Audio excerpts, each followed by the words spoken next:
ask sales managers in my seminars, what's the number one problem that you face? The answer in every instance is the same: not enough time. And then I ask, well, if you had more time, what would you do with it? Answer, I'd spend more time coaching and teaching my reps, but again, I don't have the time. Not having enough time to coach your salespeople is a huge problem. According to the research, sales managers that don't spend enough time coaching their salespeople have fewer salespeople who are at quota. That means their sales turnover goes up, so they have to spend more time interviewing to fill the open territories, and then the salespeople that they bring on take longer to ramp up to quota. It's a vicious cycle that depresses sales results. So when it comes to time management, I'm the first to admit that not every distraction you encounter as a sales manager is within your control. Your boss could call you and say he or she needs a report by 5 o'clock today, okay? I get that. You got to do that. But I also hear other problems from sales managers like this one. Suppose you have somebody that stops by your office, a sales rep, who says, hey boss, we've got a problem. Notice their use of the pronoun we. And most managers will then go on to listen to that problem, and then at the end, because we don't have enough information to make a decision, we say to the sales rep, let me look into it and I'll get back to you. And in the blink of an eye, two things have just happened which are typically associated with a subordinate in a relationship. Number one, you accepted a delegation from your sales rep. And number two, you agreed to provide them with a progress report. This is one example of how we sales managers shoot ourselves in the foot. We love being problem solvers, and so everybody gives us their problems. The trouble is, we end up operating in a reactive mode.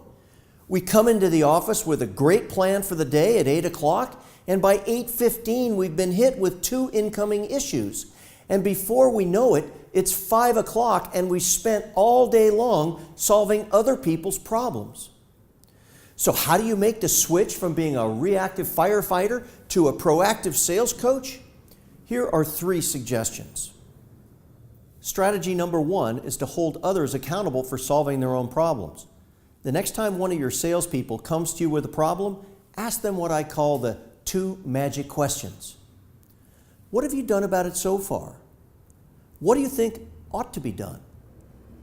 Pretty soon you'll notice your salespeople will come to you and say, hey boss, I've got this problem and I've come up with these 2 solutions and I think solution number 2 would be better. What's your opinion? Wouldn't that be a better place for both you and your team to be? And consider also when you're asking your salespeople these questions, you're turning this problem situation into an opportunity for a coaching conversation. Strategy number 2, tame the email monster. I recently spoke to a sales manager who told me that she spends, on average, 2 hours every day sending and receiving emails. Well, that's over 500 hours a year of her time staring at her computer screen doing a task that has virtually no impact on the sales effectiveness of her team. If she could reduce that 500 hours a year down by a third, she would get back over 20 full days of coaching time every single year. So the suggestions for taming the email monster aren't terribly sophisticated. You already know them. Here are a couple. Number 1, check less frequently.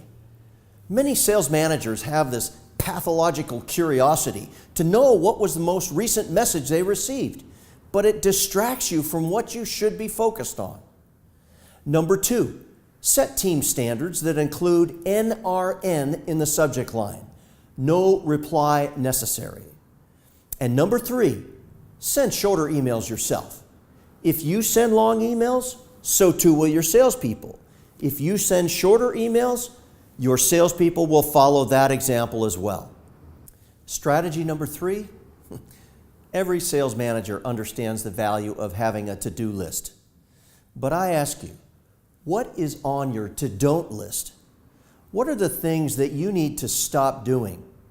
Pull out a piece of paper right now and make a list of the 10 things that you have been doing in the past that you need to stop doing going forward.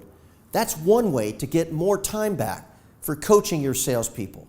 Every day, you face a choice of whether to be a reactive firefighter or a proactive sales coach. And in that choice lies your leadership destiny. For more ideas on how to master the art of time, pick up a copy of my new book, The Sales Manager's Guide to Greatness, in your favorite bookstore.